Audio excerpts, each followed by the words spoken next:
swung his attention back to her face. I hold at your neck the Goldabar. The Goldabar, the high-handed enemy.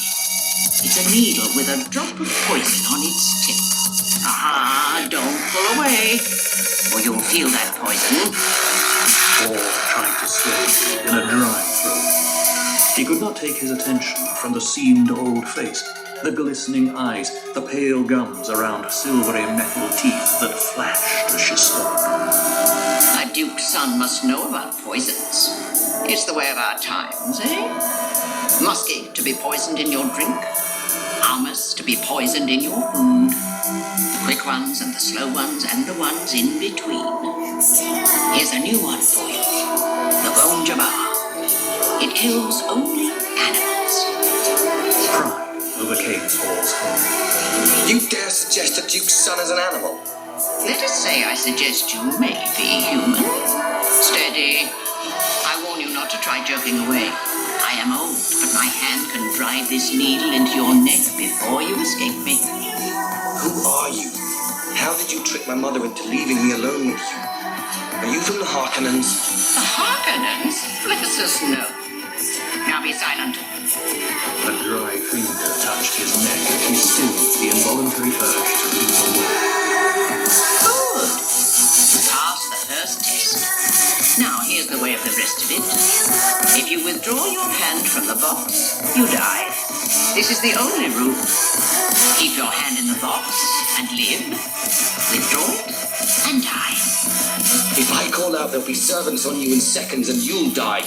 Servants will not pass your mother who stands guard outside that door. Depend on it. Your mother survived this test. Now it's your turn. Be honored. We seldom administer this to men, children.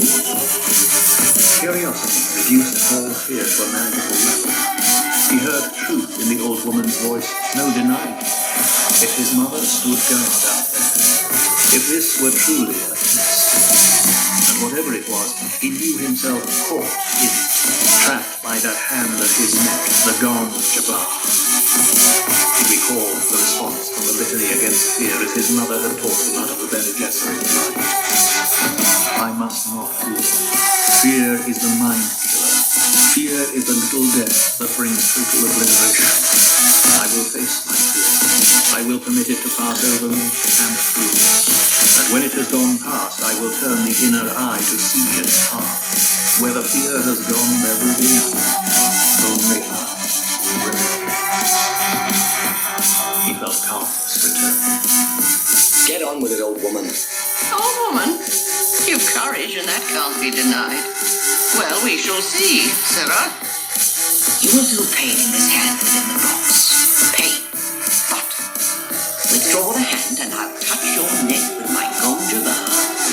The death so swift it's like the fall of the headsman's axe. Withdraw your hand and the Gonjabar takes you. Understand? What's in the box? Pain. He felt increased tingling in his hand, pressed his lips tightly together. How could this be a test, he wondered. The tingling became an itch. You've heard of animals chewing off a leg to escape a trap. There's an animal kind of trick. A human would remain in the trap, endure the pain, feigning death that he might kill the trapper and remove a threat to his kind. The itch became the faintest burn. Why are you doing this? To determine if you're human. Be silent. Paul clenched his left hand into a fist as the burning sensation increased in the other hand. It mounted slowly, heat upon heat, upon heat. He felt the fingernails of his free hand biting the palm. He tried to flex the fingers of the burning hand, but couldn't move them. It burns. Silence. Pain throbbed up his arm. Sweat stood out on his forehead. Every fiber cried out to withdraw the hand from that burning pit. But the Gonjabar. Without turning his head, he tried to move his eyes to see that terrible needle poised beside his neck. He sensed that he was breathing in gasps, tried to slow his breaths and couldn't. Pain. His world emptied of everything except that hand immersed in agony. The ancient face inches away, staring at him. His lips were so dry he had difficulty separating them. The burning. The burning. He thought he could feel skin curling black on that agonized hand. The flesh crisping and dropping away until only charred bones remained. It stopped. As though a switch had been turned off, the pain stopped. Paul felt his right arm trembling, felt sweat bathing his body. Enough. Cool hard. No woman child ever withstood that much. I must have wanted you to fail. She leaned back, withdrawing the gaunt jabbar from the side of his neck. Take your hand from the box, young human, and look at it. He fought down an aching shiver, stared at the lightless void where his hand seemed to remain of its own volition. Memory of pain inhibited every movement. Reason told him he would withdraw a blackened stump from that box. Do it. He jerked his hand from the box, stared at it, astonished. Not a mark, no sign of agony on the flesh. He held up the hand, turned it, flexed the fingers. Pain by nerve induction. Can't go around maiming potential humans. There are those who'd give a pretty for the secret of this box, though. She slipped it into the folds of her gown. But the pain. Pain. A human can override any nerve in the body. Paul felt his left hand aching, uncurled the clenched fingers, looked at 4 bloody marks where fingernails had bitten his palm. He dropped the hand to his side, looked at the old woman. You did that to my mother once? Ever sift sand through a screen? The tangential slash of her question shocked his mind into a higher awareness. Sand through a screen. He nodded. We Bene Gesserit sift people to find the humans.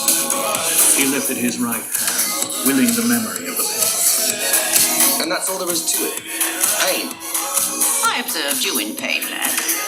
Pain's merely the axis of the test. Your mother's told you about our ways of observing. I see the signs of her teaching in you. Our test is crisis and observation. He heard the confirmation in her voice. It's truth. She stared at him. He senses truth. Could he be the one? Could he truly be the one? She extinguished the excitement, reminding herself, Cloud's observation. You know when people believe what they say. I know it. The harmonics of ability confirmed by repeated tests were in his voice. She heard them. Perhaps you are the Kwisatz Haderach. Sit down, little brother, here at my feet. I prefer to stand. Your mother sat at my feet once. I'm not my mother. You hate us a little, eh? Jessica! The door flew open and Jessica stood there staring hard-eyed into the room. Hardness melted from her as she saw Paul. She managed a faint smile. Jessica, have you ever stopped hating me? I both love and hate you. The hate, that's from pains I must never forget. The love, That's just the basic fact. You may come in now, but remain silent. Close that door, and mind it that no one interrupts us. Jessica stepped into the room, closed the door, and stood with her back to it. My son lives, she thought. My son lives and is human. I knew he was, but he lives. Now I can go on with it.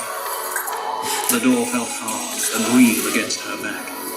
Everything in the room was immediate but pressing against her senses. My son lives.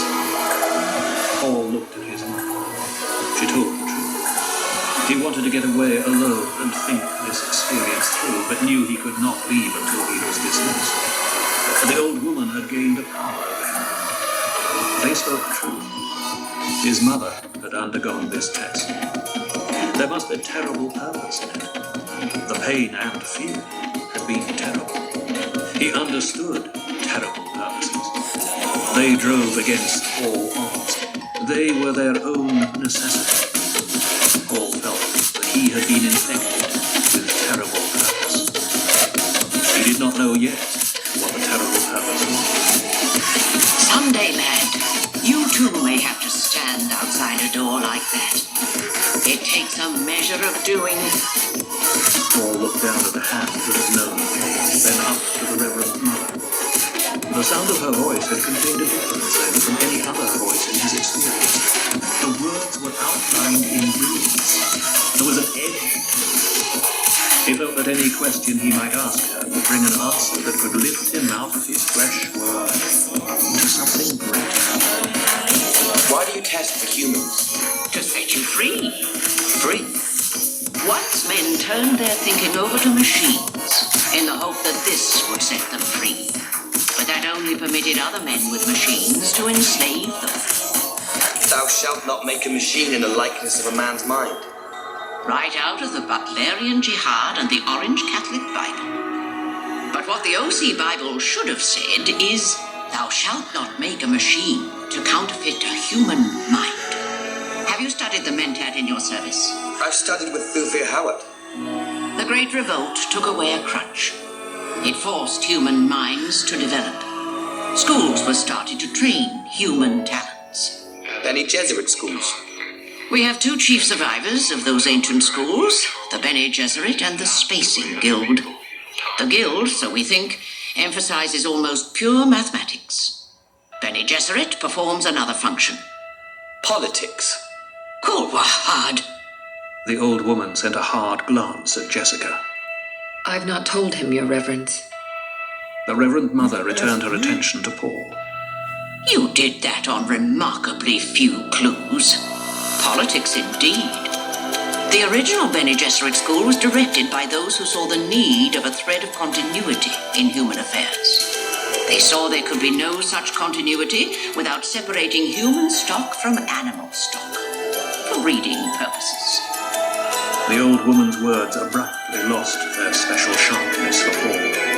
He felt an offense against what his mother called his instinct for rightness.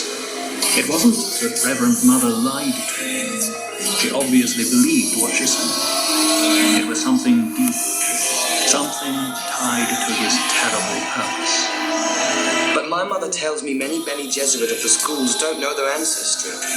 The genetic lines are always in our records. Your mother knows that either she's of Bene Gesserit descent or her stock was acceptable in itself. Then why couldn't she know who her parents are? Some do. Many don't. We might, for example, have wanted to breed her to a close relative, to set up a dominant in some genetic trait. We have many reasons. Again, Paul felt the offense against rightness. You take a lot on yourselves. The Reverend Mother stared at him, wondering. Did I feel criticism in his voice? We carry a heavy burden. Paul felt himself coming more and more out of the shock of the test. He leveled a measuring stare at him. You say maybe I'm Kwisatz Haderach. What's that? A human Gonjabar? I'll handle this, Jessica. Now, lad, do you know about the truth sayer drug? You take it to improve your ability to detect falsehood. My mother's told me. Have you ever seen Truth Trance? No. The drug's dangerous, but it gives insight. When a truth sayer's gifted by the drug, she can look many places in her memory, in her body's memory. We look down so many avenues of the past, but only feminine avenues. Yet there's a place where no truth sayer can see. We are repelled by it, terrorized.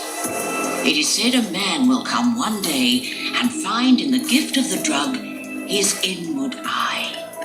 He will look where we cannot, into both feminine and masculine pasts. You're Kwisatz Haderach. Yes, the one who can be many places at once. The Kwisatz Haderach. Many men have tried the drug, so many, but none has succeeded. They tried and failed. All of them. Oh no, they tried and died. To attempt an understanding of Muad'Dib without understanding his mortal enemies, the Harkonnens, is to attempt seeing truth without knowing falsehood. It is an attempt to see the light without knowing darkness. It cannot be. From Manual of Muad'Dib by the Princess Irulan.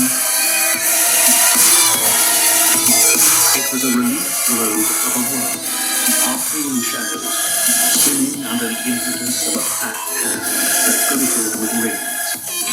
The globe sat on a free-form stand at one wall of a windowless room, whose other walls presented a patchwork of multicolored scrolls, film books, tapes, and reels.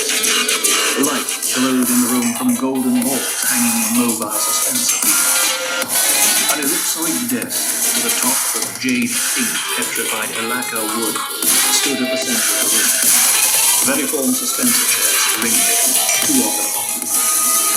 In one sat a dark-haired youth of about 16 years, round of face and with sullen eyes. The other held a slender, short man with effeminate face. Both youth and man stared at the globe, and the man, half hidden in shadows, stared. There it is, Piper. The biggest man trap in all history. And the Duke's headed into its jaws. Is it not a magnificent thing that I, the Baron Vladimir Harkonnen, do? Assuredly, Baron. The fat hand descended onto the globe, stopped the spin. Now, all eyes in the room could focus on the motionless surface and see that it was the kind of globe made for wealthy collectors or planetary governors of the Empire. It had the stamp of imperial handicraft about it. Latitude and longitude lines were laid in with clear, fine platinum wire. The polar caps were insets of finest cloud milk diamond. The fat hand moved, tracing details on the surface. I invite you to observe. Observe closely, Piper. And you too, Fade Ralpha, my darling. From 60 degrees north to 70 degrees south, these exquisite ripples, their coloring, does it not remind you of sweet caramels? And nowhere do you see blue of lakes or rivers or sea, and these lovely polar caps, so small. Could anyone mistake this place? Arrakis, truly unique. A superb setting for a unique victory. And to think, Baron, the Padishah Emperor believes he's given the Duke your spice planet. How poignant. That's a nonsensical statement. You say this to confuse young Fade Ralpha, but it is not necessary to confuse my nephew. The sullen-faced youth stirred in his chair, smoothed a wrinkle in the black leotard he wore. He sat upright as a discreet tapping sounded at the door in the wall behind him. Tiger unfolded from his chair, crossed to the door, cracked it wide enough to accept a message sent. He closed the door, unrolled the cylinder, and scanned it. Well? The fool answered us, Baron. Whenever did an Atreides refuse the opportunity for a gesture? Well, what does he say? He's most uncouth, Baron. Addresses you as Harkonnen. No sire et cher cousin, no title, nothing. It's a good name. What does dear Leto say? He says, your offer of a meeting is refused. I have oft times met your treachery, and this all men know. And? He says, the art of Conley still has admirers in the Empire. He signs it Duke Leto of Arrakis. Of Arrakis? Oh my, this is almost too rich. Be silent, Piter. Conley. Vendetta, eh? And he uses the nice old word so rich in tradition to be sure I know he means it. You made the peace gesture. The forms have been obeyed. For a mentat, you talk to me. And he thought, I must do away with that one soon. He has almost outlived his usefulness. The Baron stared across the room at his mentat assassin, seeing the feature about him that most people noticed first. The eyes, the shaded slits of blue within blue. the eyes without any white in them. A grin flashed across Python's face. It was like a masked grimace beneath those eyes like hers. But Baron, never has revenge been more beautiful. It is to see a plan of the most exquisite treachery, to make Leto exchange Caladan for Dune, and without alternative because the Emperor orders it. How waggish of you. You have a flux of the mouth, Python. But I am happy, my Baron, whereas you are touched by jealousy. Fighter. Aha, Baron! Is it not regrettable you were unable to devise this delicious scheme by yourself? Someday I will have you strangled, Fighter. Of a certainty, Baron. Enfant. But a kind act is never lost, eh? Have you been chewing verite or samutza, Fighter? Truth without fear surprises the Baron. Python's face drew down into a caricature of a frowning mask. Aha! But you see, Baron, I know as a mentat when you will send the executioner. You will hold back just so long as I am useful. To move sooner would be wasteful, and I'm yet of much use. I know what it is you learned from that lovely Dune planet. Waste not. True, Baron? The Baron continued to stare at Python.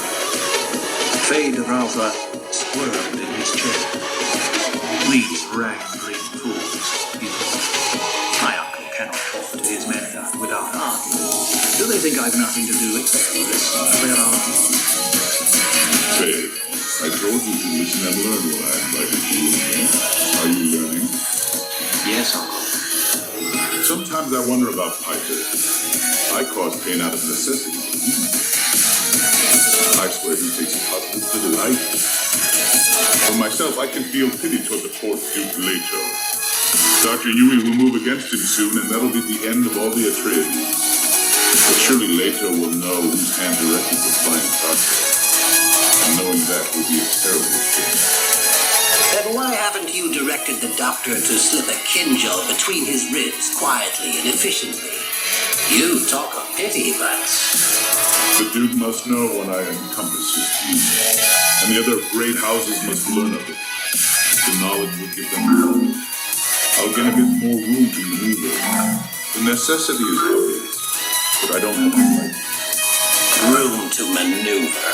Already you have the Emperor's eyes on you, Baron. You move too boldly. One day the Emperor will send a legion or two of his Sardaukar down here onto Gaiety Prime, and that'll be an end to the Baron Vladimir Harkonnen.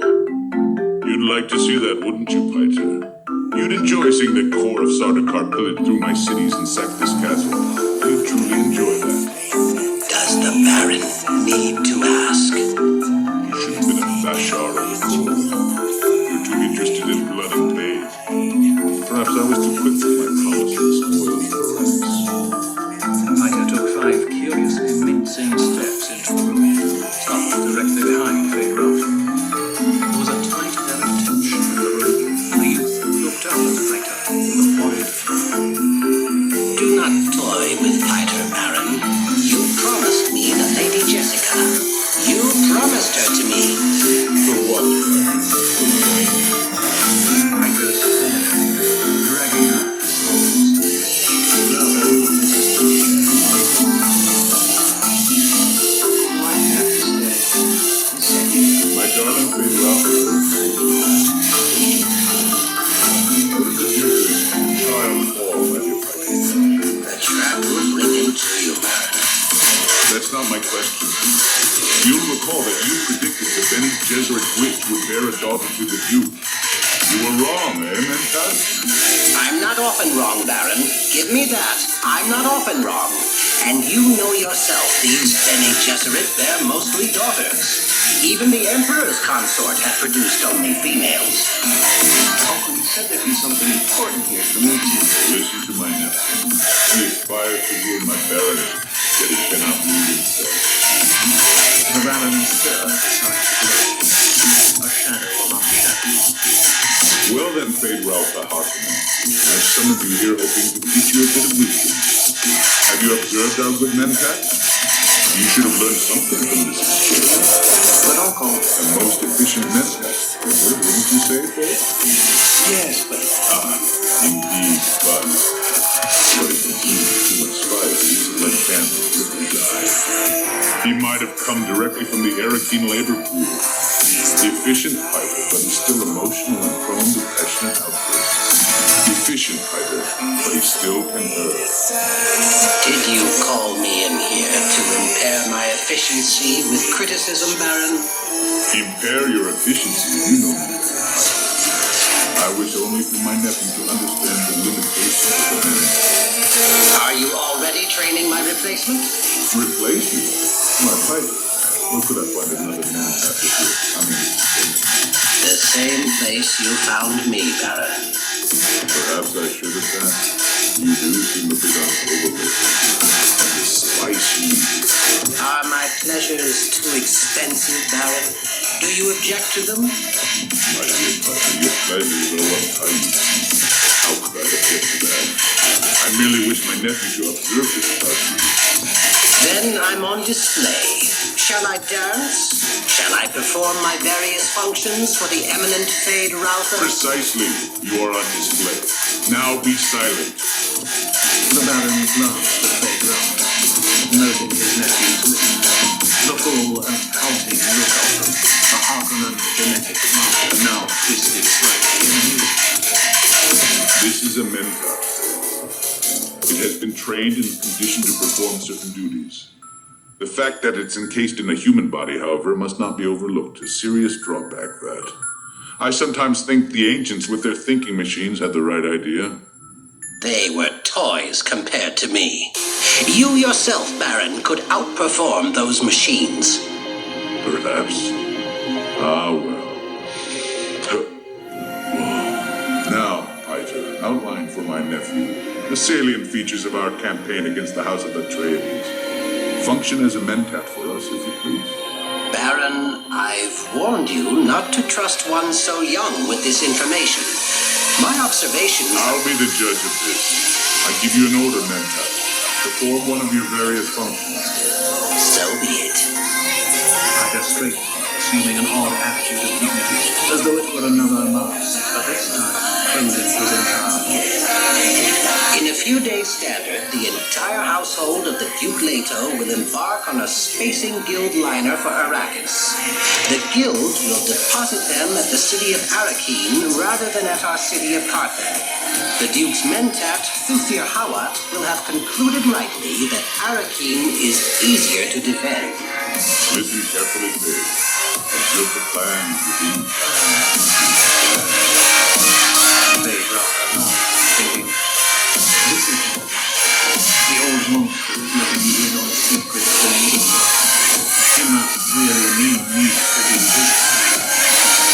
There are several tangential possibilities. I indicate that House Atreides will go to Arrakis. We must not, however, ignore the possibility the Duke has contracted with the Guild to remove him to a place of safety outside the system. Others, in like circumstances, have become renegade houses, taking family atomics and shields and fleeing beyond the Imperium. The Duke too proud a man for that. It is a possibility. The ultimate effect for us would be the same, however. No, it would not. Must have him dead and his line ended. That's the high probability. There are certain preparations that indicate when a house is going renegade. The Duke appears to be doing none of these things. Sure. Get on with it, Piper. At Arakeen, the Duke and his family will occupy the residency, lately the home of Count and Lady Fenrir. The ambassador to the smugglers. Ambassador to what? Your uncle makes a joke. He calls Count Fenring ambassador to the smugglers, indicating the Emperor's interest in smuggling operations on Arrakis. They dropped a turned a puzzled stare on his uncle. Why? Don't be so dense, Dave. As long as the Guild remains effectively outside Imperial control, how could it be otherwise? How else could spies and assassins move about? They dropped his mouth, made a soundless staged diversions at the residence. There'll be an attempt on the life of the Atreides heir, an attempt which could succeed. Piter, you indicated I indicated accidents can happen, and the attempt must appear valid. but the lad is not smart.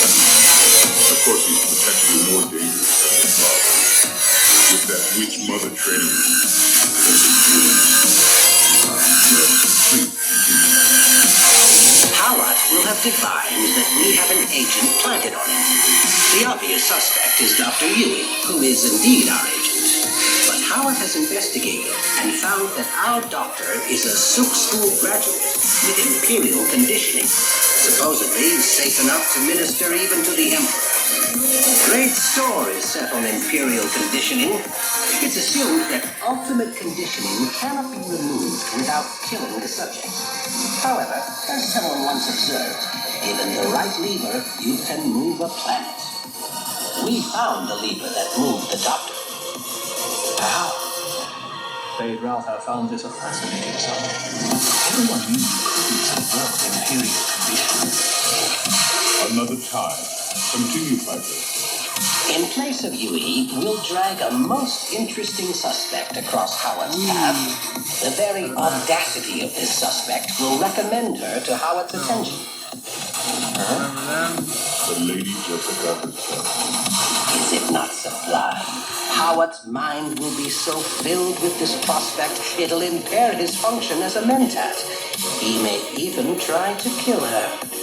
But I don't think he'll be able to carry it off. You don't want them to, huh? Don't distract me. While Howard's occupied with the Lady Jessica, we'll divert him further with uprisings in a few garrison towns and the like. These will be put down. The Duke must believe he's gaining a measure of security. Then, when the moment is ripe, we'll signal Yui and move in with our major force. Go ahead. Tell them all of it. We'll move in strengthened by 2 legions of Sardaukar, disguised in Harkonnen livery. Sardaukar. Fade Ralph focused his mind on the dread imperial troops, the killers without mercy, the soldier fanatics of the Kaisha.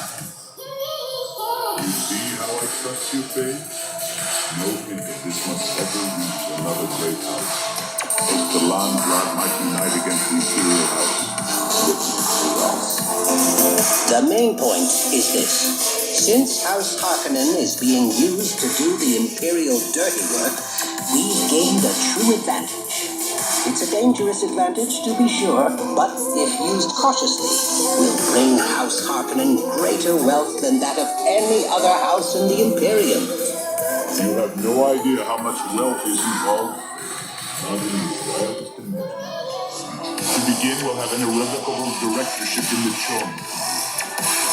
Fade Ralph. New sun, new sun, new sun, new sun, new sun, new sun, new sun, no fear, no need to run.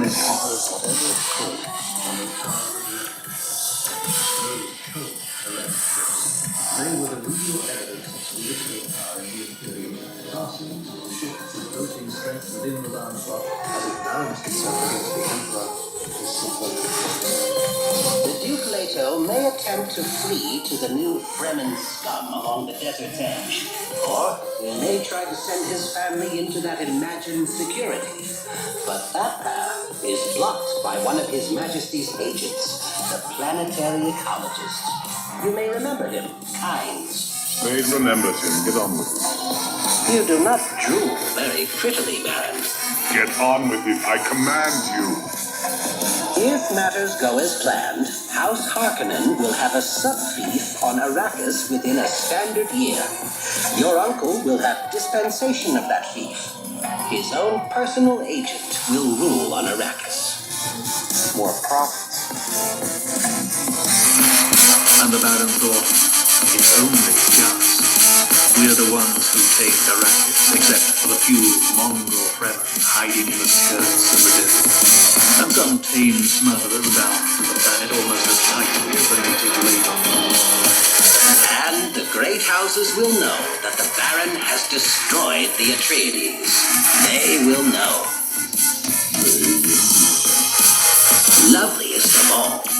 that the Duke will know too. He knows now.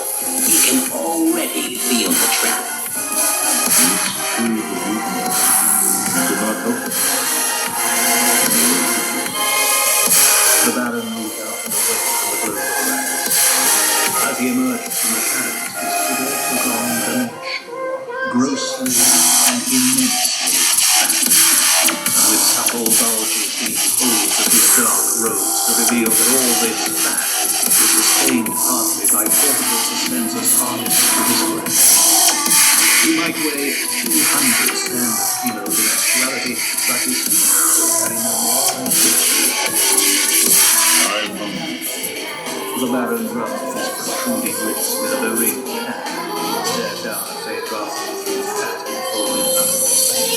Send for food, my darling. We will eat before we retire. Thus spoke Saint Alia of the Knife. The Reverend Mother must combine the seductive wiles of a courtesan with the untouchable majesty of a virgin goddess, holding these attributes in tension so long as the powers of her youth endure. For when youth and beauty have gone, she will find that the place between, once occupied by tension, has become a wellspring of cunning and resourcefulness. From Luadi, Family Commentaries by the Princess Irulan. Well, Jessica, what have you to say for yourself? Asked the Reverend Mother. It was near sunset at Castle Caladan on the day of Paul's Eve. The two women were alone in Jessica's morning room, while Paul waited in the adjoining soundproof meditation chamber. Jessica stood facing the south window. She saw, and yet did not see, the evening's banked colours across the meadow and river. She heard, and yet did not hear the Reverend Mother's question. There had been another ordeal once, so many years ago. A skinny girl with hair the colour of bronze, her body tortured by the winds of puberty, had entered the study of the Reverend Mother Gaius Helen O'Hara, Doctor Superior of the Bene Gesserit School on the last night. Jessica looked down with her right hand, flexed the fingers, remembering the pain, the tap, the act. She whispered, "I asked you a question, Jessica." The old woman's voice was snappish, demanding. What? Oh. Jessica tore her attention away from the past, faced the Reverend Mother who sat with back to the stone wall between the two west windows. What do you want me to say? What do I want you to say? What do I want you to say? The old voice carried a tone of cruel mimicry. So I had a son, Jessica flared, and she knew she was being goaded into this anger deliberately. You were told to bear only daughters to the affair. It meant so much to me, Jessica pleaded. And you, in your pride, thought you could produce the Kwisatz Haderach. Jessica lifted her chin. I sensed the possibility. You thought only of your Duke's desire for a son, the old woman snapped. And his desires don't figure in this. An Atreides daughter could have been wed to a Harkonnen heir and sealed to the breach. You hopelessly complicated matters. We may lose both bloodlines now. It was not infallible, Jessica said. Her brain was steady soft in the old eyes. Presently the old woman nodded. Done is done.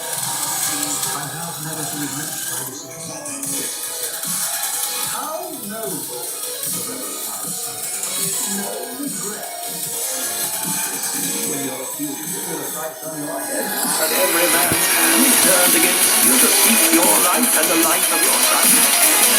Jessica said, is there no alternative? A Bene Gesserit should ask that? Understand what you see in the future with your superior ability. I see in the future what I've seen in the past. You well know the pattern of our affairs, Jessica. The race knows its own mortality and fears stagnation of its heredity. It's in the bloodstream, the urge to mingle genetic strains without plan. The Imperium, the Throne Company, all the great houses, they are but bits of flotsam in the path of the flood. Charming, Jessica muttered. I suppose it's already decided how they'll redivide the spoils of Arrakis. What is Chom but the weather vane of our times, the old woman said. The Emperor and his friends now command 59.65% of the Chom directorship's votes. Generally, they smell profits.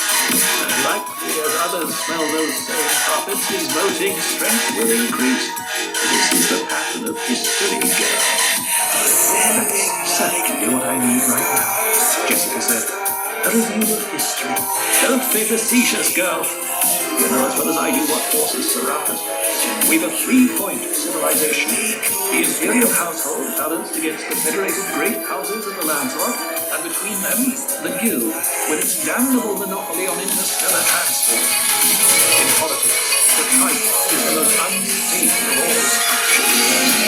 It's bad enough without the complication of a feudal trade culture which turns back on most sides. Jessica spoke thin. The path of life. And this chip here, this is the Duke Leto, and this one's his son, and this one's... Oh, shut up, girl! You entered this with full knowledge of the delicate edge you walk. I am Mary Jessica. Hope is only to serve, Jessica quoted.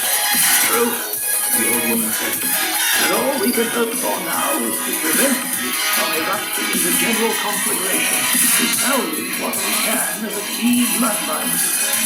Jessica closed her eyes, feeling fear herself beneath the lid. She caught down the inner trembling, the outer trembling, the uneven breathing, the ragged pulse, the sweating of the heart. Presently, she said, I'll pay for my own mistake. And your son will pay with you. I'll shield him as well as I'm able. Shield? The old woman snapped. You well know the weakness there. Shield your son too much, Jessica, and he'll not grow strong enough to fulfill any destiny. Jessica turned away, looked out the window at the gathering darkness. Is it really that terrible? This planet of Arrakis? Bad enough, but not all bad. The Missionaria Protectiva has been in there and softened it up somewhat. The Reverend Mother heaved herself to her feet, straightened a fold in her gown. Call the boy in here. I must be leaving soon. Must you? The old woman's voice softened. Jessica, girl, I wish I could stand in your place and take your sufferings. But each of us must make her own path. I know. You're as dear to me as any of my own daughters. But I cannot let that interfere with you. I understand the necessity. What you did, Jessica, and why you did it, we both know. The kindness forces me to tell you there's little chance your lad will be the Bene Gesserit totality. You mustn't let yourself hope too much. Jessica shook tears from the corners of her eyes. It was an angry gesture. You make me feel like a little girl again, reciting my first lesson. She forced the words out. Humans must never submit to cannibalism. A dry soul shook her. In a low voice, she said, I've been so lonely. It should be one of the tests, the old woman said. Humans are almost always lonely. Now summon the boy. He's had a long, frightening day, but he's had time to think and remember. And I must ask the other questions about these dreams. Jessica nodded, went to the door of the meditation chamber, opened it. Oh, come in now, please. Paul emerged with a stubborn slowness. He stared at his mother as though she was strange. Webbing veiled his eyes when he glanced at the Reverend Mother, but this time he nodded to her, the nod one gives an answer. He heard his mother close the door behind him. Young man, the old woman said, let's return to this dream business.